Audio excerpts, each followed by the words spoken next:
Hebden Bridge, a small Yorkshire town 1,000 feet up in the Pennines. This is the story of some of the people who worked here at the Cape Asbestos factory. It once brought much needed work to a place where wages are low and unions weak. The factory building still stands overlooking the valley. It's called Acre Mill. The plant closed in 1970. In past days, it was a good place to work. The social life was very good, very good. You couldn't have had it better. As everybody else will tell you the same that worked at Cape. We enjoyed it working there, worked hard, but we played hard. There were dances, regular dances or Christmas dances, which everybody could take a friend. There was parties for the children, presents for the children, and they used to give parties for old people at Christmas as well. There was a grand, set of folk that we worked with, and we used to mind the social side of the Cape Asbestos. They were very good to us that way. Gave us parties, trips to seaside, concerts, sports day. They had a golf club for us. I mean, as far as they're concerned that way, they were very good. And of course the money was good. Everybody in them days went because the money, was better than anywhere else. The social life was very good at Acre Mill. Very, very good. They used to give us social evenings and take us to Batley Vardy Club. All of us together and dancing and singing all the way home, never realising what it was going to happen to us later on. What was going to happen later on is now being experienced by many of those who once enjoyed that social life and still live nearby. One of them is Boris Polanis, who before coming to England had endured a hard life. Born on a Polish farm, in 1939 he'd been forced from his bed by Russian police and shipped to Siberia to work in the mines, where he lost his toes through frostbite. After the war, he escaped to England, married a Polish girl, and both worked at the mill. They got on well with the other workers. Wages were good, and hardship at last seemed to be over. Boris Polanis at 32 had a future, yet today, 20 years later, he will never work again. What happened if I'm not working with white mom in Acre Mill, I'll be working somewhere in another factory, I'll be feeling all right, everything is be all right. Now I'm going somewhere, always thinking I'm going to die very soon. Likewise his wife, Kasia. In her 20s, a beautiful young woman, but now, at 49... Sick, tired and sick. Short breath, pain chest, pain under my arm, my hand, nighttime. I don't know where to put him. I'm putting behind head, I'm putting straight, I'm putting like that, and pain me. Muscles mine go, flesh go, just bone and skin of me.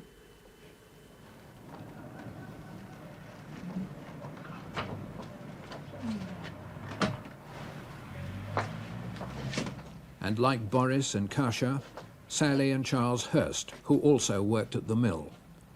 Mr. Hurst once wanted to be a professional footballer. Today, he and his wife are also sick.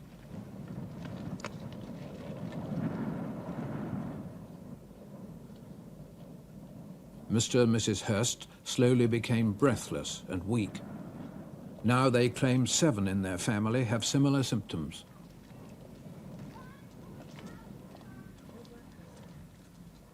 And besides Charles and Sally Hurst, scores of others have gone to see their doctors with a similar sickness. All of them had once worked with asbestos, and all had enjoyed those once good days at the mill.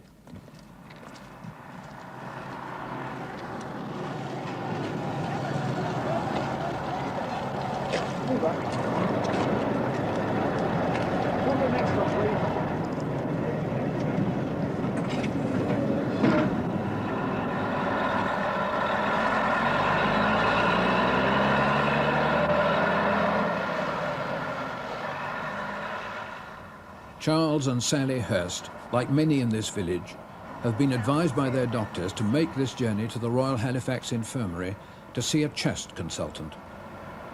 How old were you when you started working in this asbestos mill? 16 and a half years of age, Doctor. And how long did you work there? From 1948 to 53. That's about 5 years. 5 years. I see. And then again in 1960 to 66. And what was your job in the mill? Asbestos spinner. Now, Mr. Hurst, what were the principal jobs that you did there? Well, there were various. I started off at the beginning in the warehouse. I did there about 18 months, and then from there I... Was it dusty there? Yes, very dusty. Yes. Very dusty? Yes. And did you have a respirator there? Yes, I did, yes. You did? Mm-hmm. Yes? From there to textile packing. At the Royal Infirmary, over 100 people like Mr. Hurst have now been interviewed by the chest consultant. He's found that the common link in all these cases is that they once inhaled asbestos dust while they worked at Acre Mill. Now, can you tell me, apart from your principal meal in the canteen, where did you eat?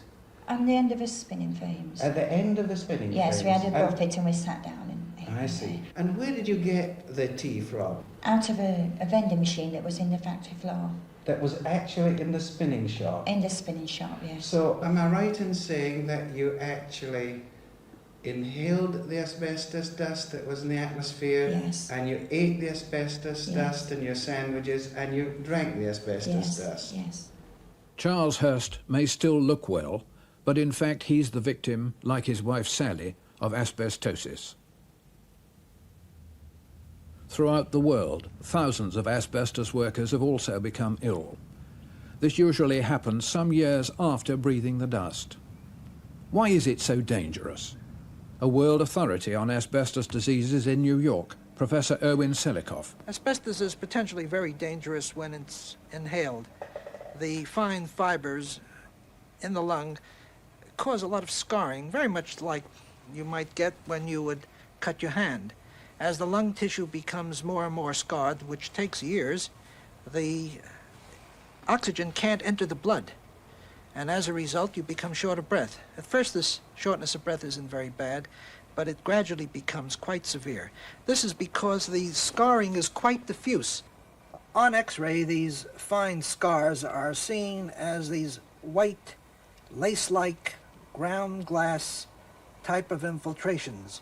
They sometimes obscure the rib markings and even the borders of the heart.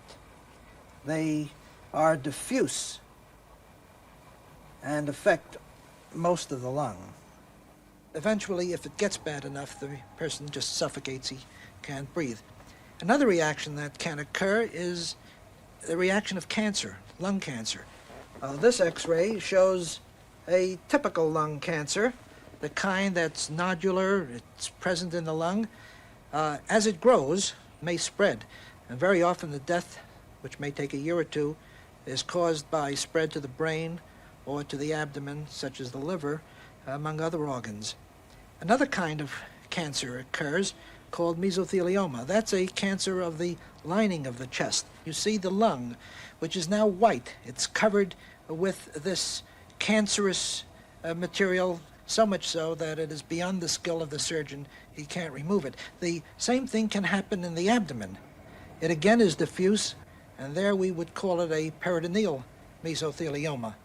The loops of the intestine are studded with these small white cancerous nodules, these mesothelioma nodules, and we have no cure for this.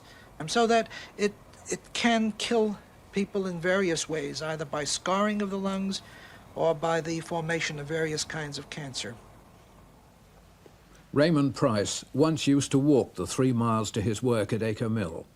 Today, aged 51, he can neither manage such distances nor hills. He too has asbestosis. I'm now about to start climbing a rather steep field. I'm breathing rather heavy now, but I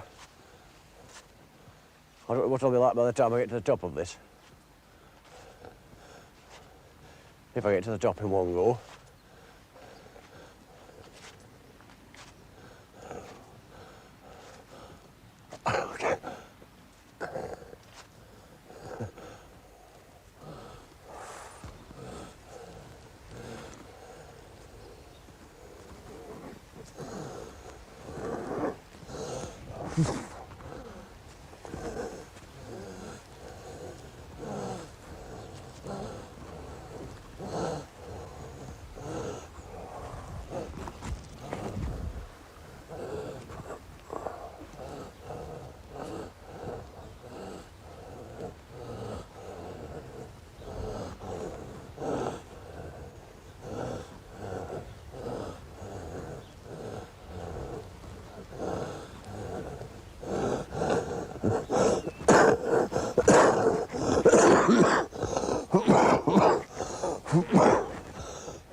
Some who still live near the mill are not so fortunate as Mr. Price.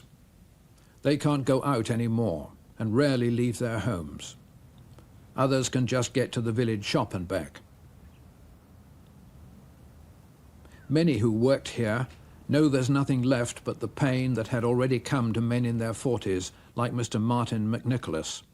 He is remembered by his widow. Well, the last 3 months of his life, it was very rough. He couldn't get his breath. We had the doors and windows open all day, practically all night as well, so as he could get the air. He couldn't get up and walk about. We had to help him. It took me nearly an hour to dress him. If we wanted to take him out, it took us nearly an hour to get him across the room because he could only go a few steps and then he had to sit down and rest. He had no life really the last 3 months. He hadn't much life the last 4 years because you couldn't arrange anything to go out anywhere because you never knew how he was going to be. You could sit talking to him 1 minute, within the hour he was back in bed again. All the use had completely gone out of him. It was just an invalid. And the asbestos made him that. The asbestos story began here in South Africa and in other countries when it was first mined on a large scale at the turn of the century.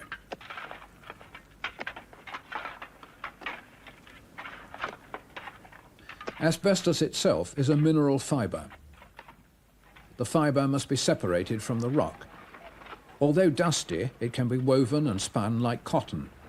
It's strong, fire-resistant, and was used industrially for insulation. But when the fibre was processed in Europe, workers in one French factory were simply wiped out. Warnings of the killer dust had come early. Professor Selikoff. Some of them dated as far back, for example, as 1890, when a French factory opened making asbestos products. And of the first 17 people who went in there, in 5 years, by 1895, in 5 years, 16 out of the 17 were dead. Soon after, British factory inspectors also repeated the warnings, and governments were hopeful that safety would soon follow. Yet, 20 years later, the International Labour Organization was still urging that the asbestos industry should not expand further until made safe. In 1928, the British government finally financed an important inquiry. It resulted in a very brilliant piece of research done by Dr. Merriweather, who was medical inspector of factories, and Mr. Price. They x-rayed 133 asbestos textile workers in Britain, and 62, about half, had definite scarring on x-ray. They published this, and they also made what I consider a very great discovery. They found that of the people who had less than 5 years of work, there was nothing to be seen. And in fact, those with 5 to 10 years of work, only about 25% showed scarring. But of those with more than 20 years of work, 80% had scarred lungs. And this discovery has been with us ever since. The long latent period for the development of asbestos disease. Dr. Merriweather, Chief Medical Inspector of Factories, concluded that the asbestos industry would be safe in 10 years. His report explained how this could be done, and with the help of the asbestos employers, including Cape Asbestos, they drew up tough legislation to prevent men breathing the dust. This led to the 1931 asbestos regulations, designed to prevent asbestosis. these put the onus on the employer to ban asbestos dust at source. Respirators or masks, the report said, would not achieve safety. Dust must be removed at the source. Masks were only a second line of defence. It warned, the protection afforded by respirators is only partial, and there is a real danger that the use of them may give a sense of false security. Today, another 40 years on, over 100 people from Acre Mill have visited this Manchester lawyer's office. Despite the laws, they're sick. They want to know why. Solicitor John Pickering. I have interviewed 60 or 70 people personally who have worked at the mill, and colleagues have interviewed perhaps 20 or 30 people. I have read statements of other people who have worked there, and the evidence I have collected shows that there was absolute flagrant disregard of the 1931 asbestos regulations. The escape of dust from the main dusty processes was absolutely banned by the regulations. Was dust visible? What was it like at Acre Mill? It was terrible. It was thick in the, you could see it very often in the rays of the sun, and also on the machine tops, the floors, and where you had a brick wall, a rough brick wall, it was collected in the cracks on the wall. Well, it's just like a film. You've seen snow coming down in little flakes. Well, the blue powder used to come down like that, all little bits in it. They looked like a little snowflake. You could see it mostly when the sun rays were on, it just floated about like silk. And it shone like silk and all. Well, it used to be like white snow, and say 2 foot high on your machines. And we'd have to sweep it out, take it to end the alleyway, and men had come and put it in sacks, pick it up and put it in sacks. The regulations ban dusty processes, such as the use of long-handled brushes, hand stricklers, for cleaning carding machines. This was illegal. Were hand stricklers used? We had to clean the machines out by holding the stricklers against the rollers as they were turning in reverse, which threw dust from the strickler over the top of the machine to pile up on the floor or another part of the machine at the back, behind it. And that was heavy dust that fell.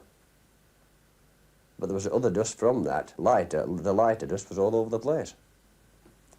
You'd traverse them across the machine as it was going, and it cleaned all the dirt out. Was that dusty? Yes, very dusty. How dusty? Well, it got to a state where you couldn't see. Not that much dust, just like a fog. The regulations also banned permeable sacks to carry asbestos in the factory. Hessian sacks are permeable. They let the dust through. Their use was illegal. Were they used? Just ordinary sackcloth. Were they very dusty? Very, very dusty, yes. Particularly in the first half that I worked there. When I worked in the blue room, they were thick with dust. You hang them on 2 hooks, and then the men used to get inside and press it down. They were Asian. They were all Asian sacks then. And some of them were absolutely rotten. They were no good. They burst. They burst when you picked them up. And all these breaches are in fact breaches of the criminal law of this country. And they didn't just go on for 1 year or 2 years, they went on for 25 to 30 years. Were the workers even aware of the dangers? They knew asbestos dust was irritating and unpleasant, but did anyone tell them of the possible dangers to health from breathing the dust? It's nobody told me of their dangers. What do you feel about that? Oh, I feel that's shocking. If I know that asbestos is dangerous, I will never start up there working. Nobody tell me. No. What do you feel about not being told? I feel horrible because they're supposed tell him, not keep a secret. Well, I think the management should have told us when we started. The Cape Asbestos factory at Barking in the East End of London. It was one of the largest in the country before it closed in 1968.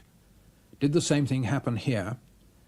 In 1955, Cape appointed a production manager who later became the general manager. Was he told of the dangers when first interviewed for the job? Tony Mendel. There was no mention made at all of an industrial disease, not even the fact there was any form of industrial disease, certainly one as bad and as dangerous as asbestosis. When did you find out? And I found out within the first week, within the first few days, by conversations with people at the shop floor. What did you feel about that? I was very angry. I was very, very cross indeed. What did you say? I went up to the to my then general manager and complained that I had been taken on at a senior level to do a very important job, and I hadn't been told of this very dangerous disease to which I would be exposed as other people were in the factory. What did he say? I was told that I wasn't exposed, that I wasn't expected to work down in scheduled areas, dangerous areas, that I was expected to work from an office block, some removed from the various departments. But this was not possible. This was neither my intention to work this way, nor was, in fact, it possible to do the job properly. It presented a personal dilemma at the time, to either back out of a job which I just started after several months' negotiations, or in fact to continue and to get the measure of it, to see in fact whether the dust was all that I had been told it was. Tony Mendel decided to stay and remained for 12 years until Barking closed. The dangers proved even more serious than he'd feared. In 1960, as general manager, he took it upon himself, without Cape's permission, to tell all new workers of the real risks. He wanted to ensure that they really understood. He knew by then just how many people were dying. Yes, I attended funerals from the time I first joined the company. This was a concern. One knew the people. One How was many concerned. funerals would you have attended? I've certainly been to 100 funerals in 12 years. Cape claimed they'd not told people that asbestos was really dangerous because they believed that the precautions then being taken were adequate. A manager at both Acre Mill and at Barking was Alexander Cross, now a spokesman for Cape Asbestos. What were people told? Well, they would be told, I think, in this way. They would be told that the work entailed working with asbestos and was covered by the asbestos industry regulations, that their employment would be conditional upon them satisfactorily passing a medical examination within a short period. But do you think they'd understand just how dangerous? Well, I think this is very difficult to know just how far they understood it. Tony Mendel claims managers were not strictly responsible for health matters. These were left to the doctors. At that time, the doctor was a general practitioner, Dr. Walter Smither. What did he tell the men about the risks? I told them, I mentioned to every man the actual word asbestosis and its complications. I put it in a positive way. I said, do you understand about asbestos and asbestosis? Do you understand that in certain parts of this factory it is necessary to wear a mask in order to avoid inhaling asbestos and so preventing asbestosis and its complications? I said that to every man I examined. How far do you think that was understood?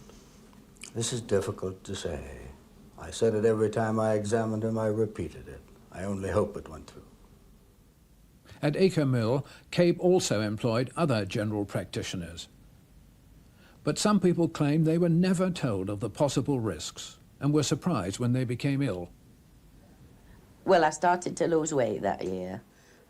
People kept saying, oh, you look ill, which I did. And then when I went to see the factory doctor on this Thursday, which was my birthday, he said that it was straight out, it's showing on your lung. I could have fallen through the floor. It was a shock. At that time, my son was abroad in the army. I thought, I might not see him again. But I did. Have you ever worked in any other dusty job before you came here? I have. You have? What was that job? Coal mining. Coal mining. How long? For about 8 years. 8 years. Now, during the past 3 years, have you had any chest illness which has kept you from your usual activities for as much as a week? No. May I examine your chest? Would you take off your shirt, please? Since as long ago as 1947, Cape doctors have regularly examined, observed and x-rayed their workers, yet hundreds have died, despite the laws banning the dust. How, therefore, have the doctors seen their job? Dr. Smither says his role was to look after health, to observe, advise and console workers. That's fine. You can dress now, thank you. Thank you. Dr. Smither also says his duty was not only to minimise the risk to the workers, but also to enable them to bring a good product to the community. Does his duty to protect his patients conflict with his duty to the company? I don't see any conflict there at all, any more than I see a conflict in sewer workers who are exposed to horrible diseases. These men give a service in a hazardous occupation. But is there a conflict in your role of protecting the workers' health in a hazardous industry? That would assume that my view was that I protected, or my duty was only to my individual patient. My duty is also to the community, as is everyone's.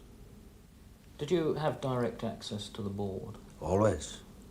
Did they generally accept your advice? Generally, yes. The only time they said, you can't have that, was when they said, we can't afford it, which was reasonable.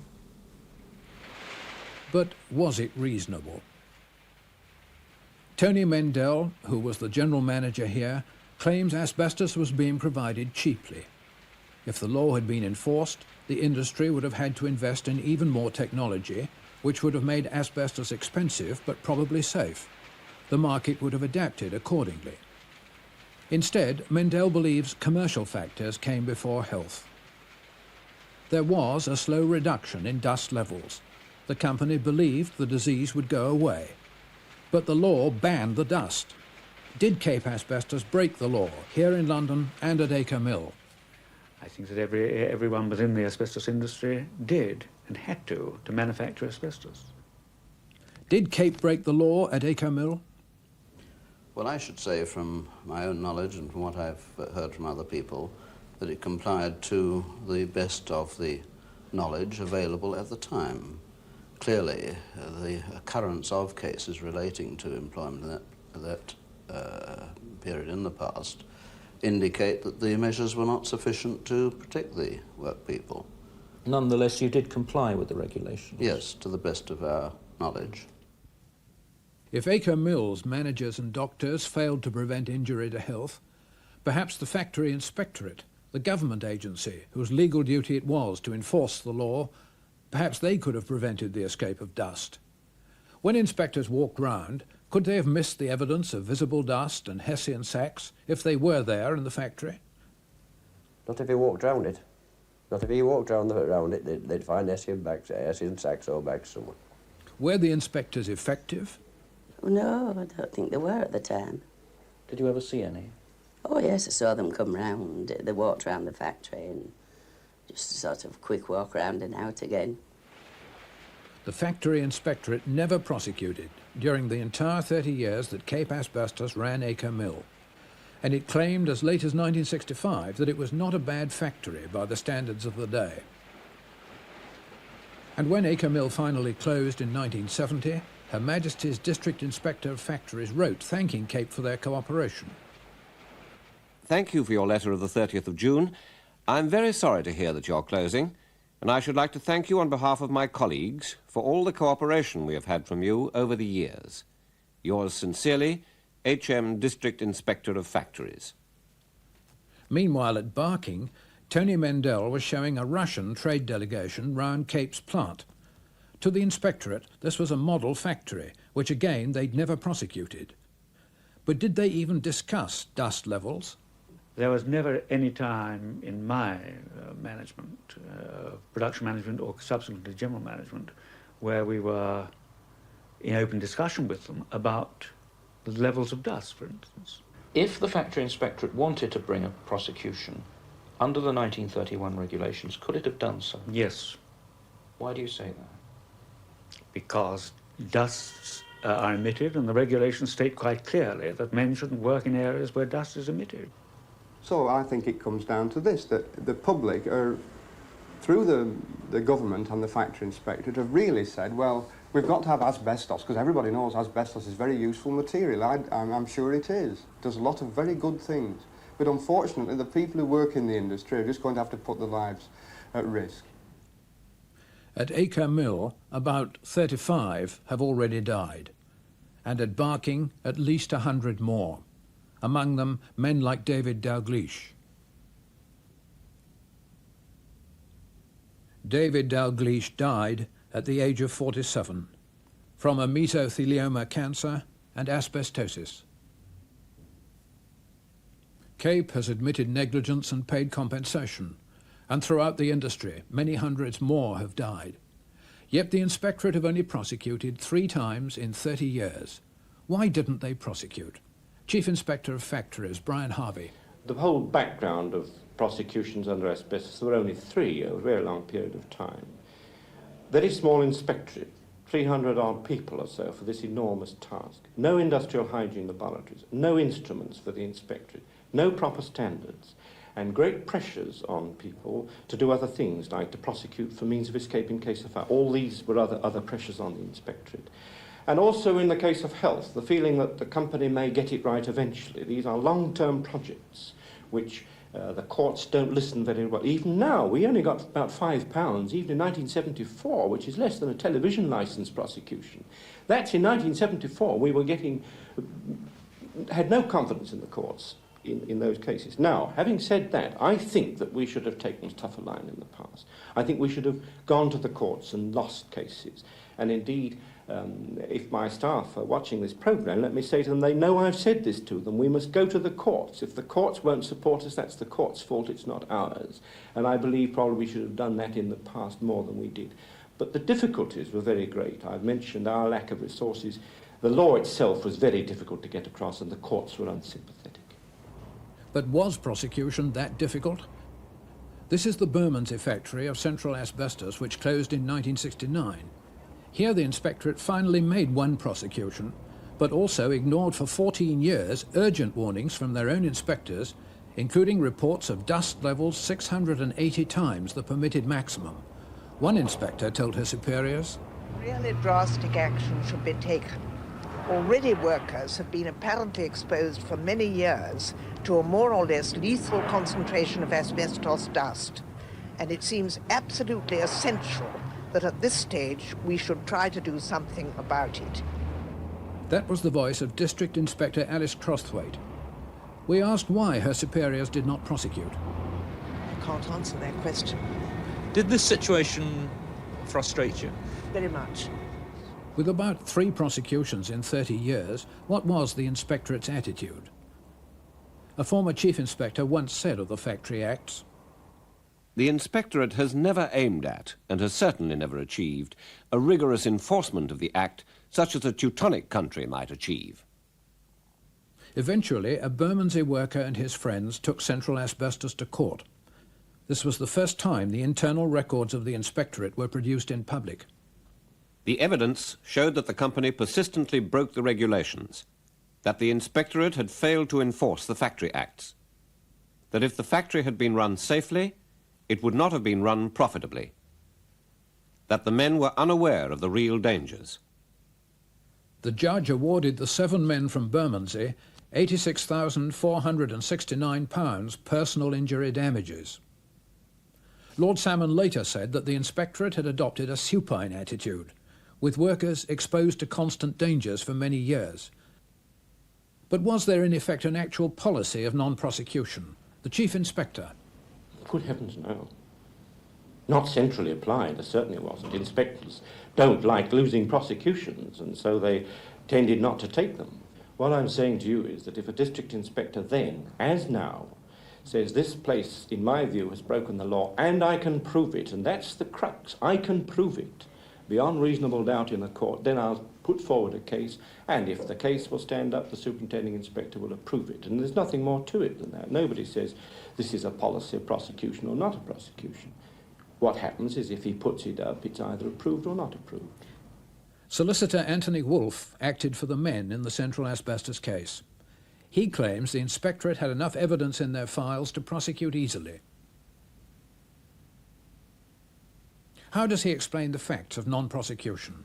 The only explanation that seems to me to satisfactorily meet the facts of non-enforcement both at Central Asbestos and in the asbestos industry since 1931 is that there was some policy factor operating, some policy of non-enforcement.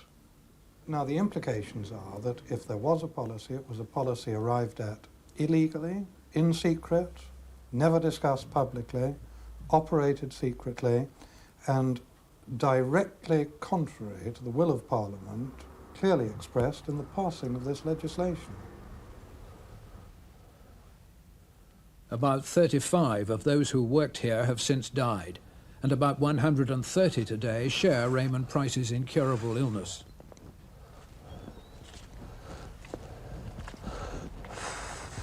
Mr. Price still does not know if his disease is merely an accident or negligence, or whether it was the result of an illegal decision taken in secret not to enforce the law.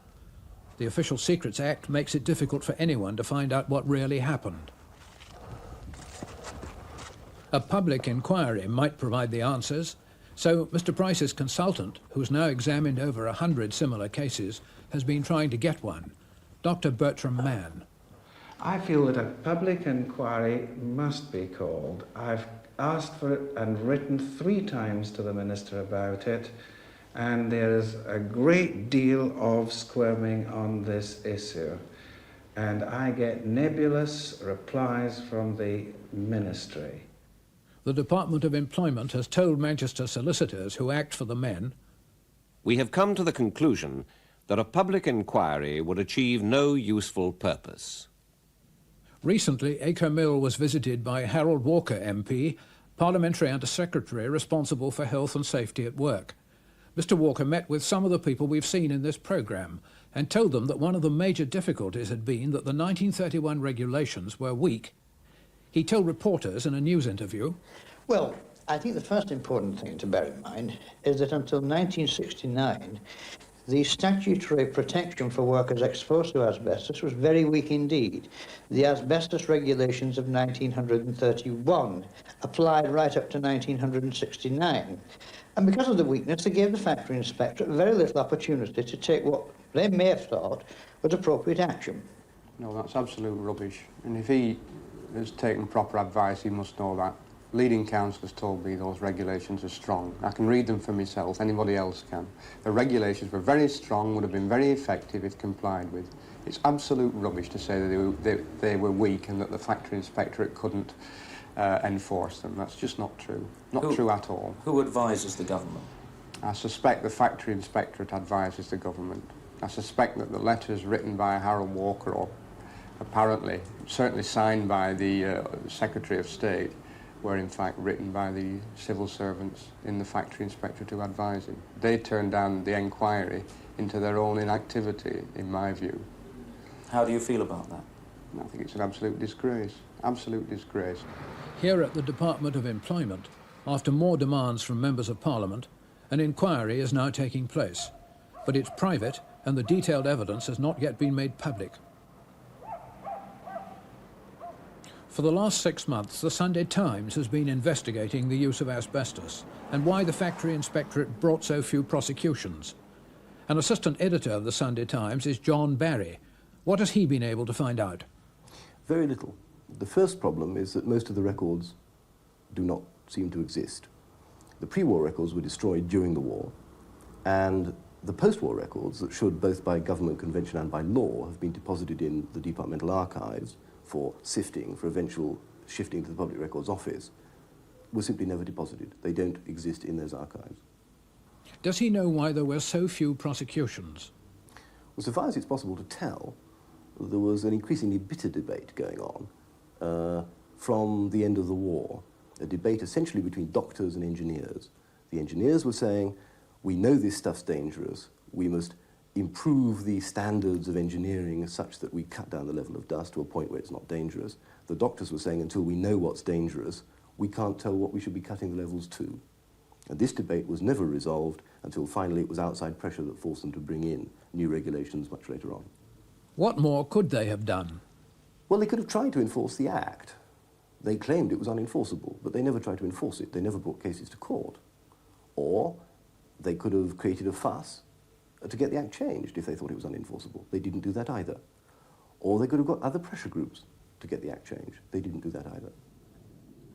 The people in the Yorkshire valleys surrounding Acre Mill still wait for their public inquiry. Yet this was just one of Britain's 1,200 asbestos factories. Roughly 30,000 people work with asbestos today, and in America, over 1 million workers have been exposed to asbestos dust. No one really knows their future or just how much better are today's working conditions. Most asbestos work is still carried out in docks, shipyards, building sites and factories, where it's valuable for insulation. In 1969, the Factory Inspectorate introduced new regulations covering all industrial uses of asbestos. Some asbestos was, in effect, banned, and the Factory Inspectorate began prosecuting. Since then, conditions have much improved.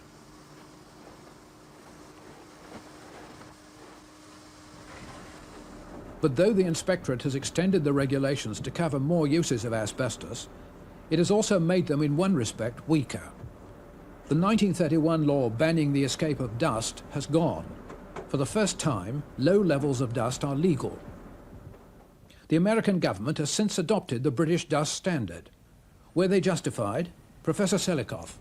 I think they were not justified at all. Indeed, scientists in our country are pretty unanimous about this, and this is reflected in the fact that our Department of Labor is reopening the whole question of protection of asbestos workers next month. Why aren't you satisfied with the British standard? The most important reason is that it didn't address the question of cancer. You mean, what do you mean, Doctor? The last time you worked. The last time I worked was in the beginning of February. This insulation worker worked briefly with asbestos over 30 years ago. Professor Selikoff has studied over 22,000 cases. This man has just been operated on for the incurable mesothelioma cancer described earlier in the program. You don't have any pain here now, do you? No, Doctor. Well, that's very good. Cancer, unlike asbestosis, can be contracted from a relatively small exposure to the dust. Cough. Breathe. Cough. Breathe. Asbestos-linked cancers have even been found in those simply living near asbestos factories. They're incurable. Your sister and the whole family are quite pleased with the way things are going now, aren't they? Yes, but I myself, Doctor, I can't really say I'm too pleased for the simple fact that this fluid keeps coming back.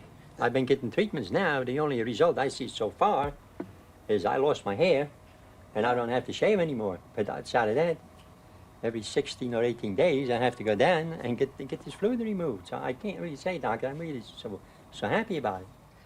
American government officials have told unions that there are now about 4,000 excess cancer deaths a year among asbestos workers, and that there is still no known safe level.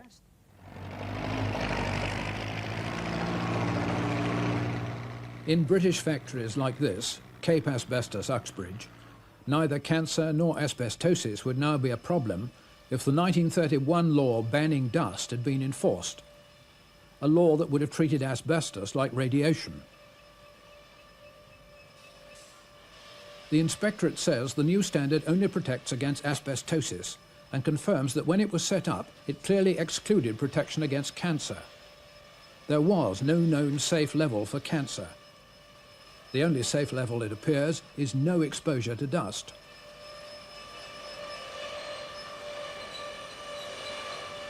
Why was this standard adopted?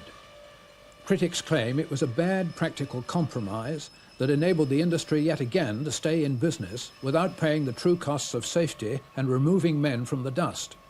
But the Inspectorate claim it has brought big improvements. How did they arrive at the standard? The Inspectorate had never obtained enough money to independently set safety levels. Instead, it relied on the evidence of a single British asbestos company. Not this one, but Turner Brothers of Rochdale. Over the years, they had studied their workers and believed that a level of 2 fibres per cc was safe. This means the worker breathes about 16 million minute asbestos fibres a day. This is now the British standard. The The inspectorate did not themselves check this data, but adopted the proposal on the recommendation of their advisors. Since then, in the group of workers studied at Turner's, 3 have died of the rare mesothelioma cancer. What does this mean for the safety of the standard? For us in the United States, it would have very serious implications. There are going to be a lot of red faces. We have told our workers that they'll be safe if they work at this standard, and if instead they'll die of mesothelioma and other diseases, this will be a disaster. This would also be true in England, then? I would assume so. I believe the two-fiber standard is a safe one. I know it has been criticized, but I'm afraid some of the criticism is ill-informed. One would hope that there will be others who may come forward with evidence to show that this standard is or is not adequate. We are at the moment engaged in a survey to check whether the standard is adequate. Unfortunately, we won't be able to give you the answer for perhaps as much as 20 years.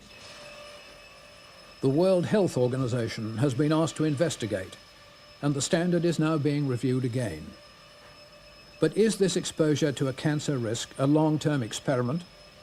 Are the men in effect guinea pigs? Medical advisor to Cape Asbestos, Dr. Smither. Oh no, you can't say that. When my assessment of a guinea pig, as you call it, is someone to whom something is deliberately done in order to see what happens. We're not doing anything deliberately to our men except doing all we can to protect them. We are observing their progress for the rest of their lives. That's very different to treating them as guinea pigs. And yet you're not 100% sure it's safe? I can't be 100% sure of anything in life, but one must go by one's beliefs and follow the course that is laid out before one. The only thing to do that I can see is to use every known means to bring exposures of asbestos workers to as low a level as is humanly possible. Is that economically practicable? In many instances, it's economically feasible right off. But I don't think that's the answer. The answer is it practical and feasible for men to die? If Meriwether's 1930 report had been heeded, today's cancer dilemma might have been avoided. His plea to ban the dust came 50 years after the birth of an infant asbestos industry that was later to see African boys dying of asbestosis in their teens and the death of scores of European workers.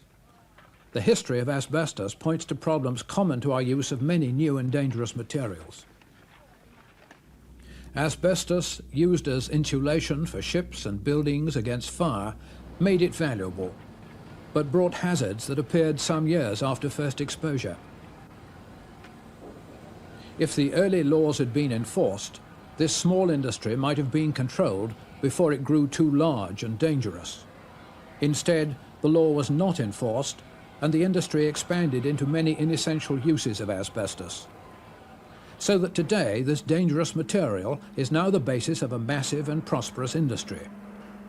But it is only now that the British, Swedish and American navies, recognizing the dangers of asbestos, are finally banning it and searching for substitutes.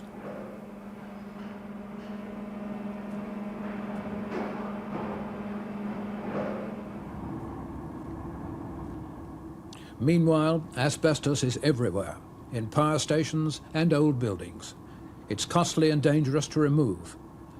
Yet there is still no open, independent body to set safe levels and prevent this type of problem happening again with other dangerous materials. Under the new asbestos standard, on grounds of practicality, a known cancer risk has been accepted. The real question that this raises is whether we are serious when we pass laws for the protection of workers. When known hazardous substances are used and no one knows how they can be used safely, where the danger level exists, do we give the benefit of the doubt to the substance, or do we give it to the men who are going to die? The other central issue is whether we place the power of decision in the hands of the civil servants and the very ones who over all the years, decided not to enforce the asbestos regulations. In a sense, it's a question of respect for the law and obedience to the law. Do we pass these regulations seriously, or do we pass them merely as a cover so that materials can continue to be used dangerously but cheaply?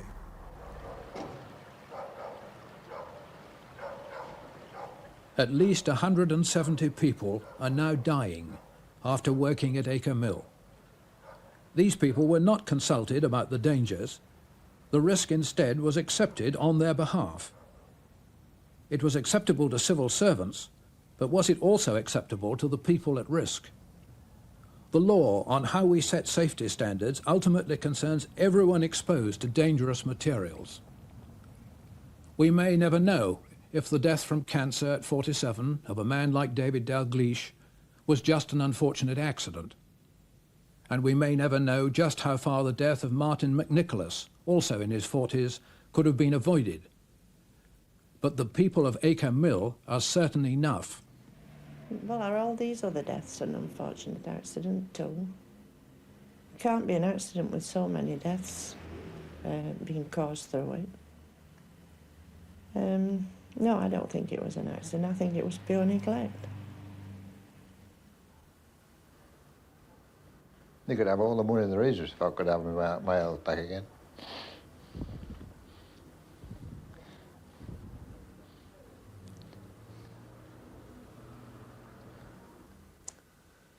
Well, I think there's only one possible end.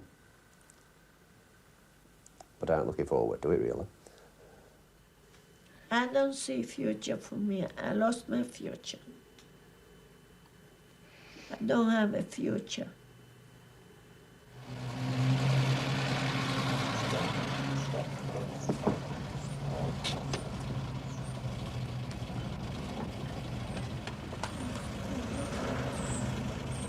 That's very good, eh?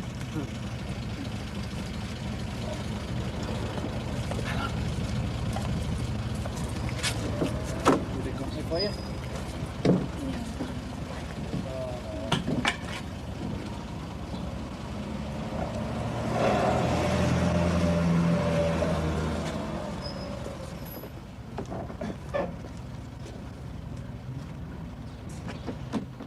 Okay, bye.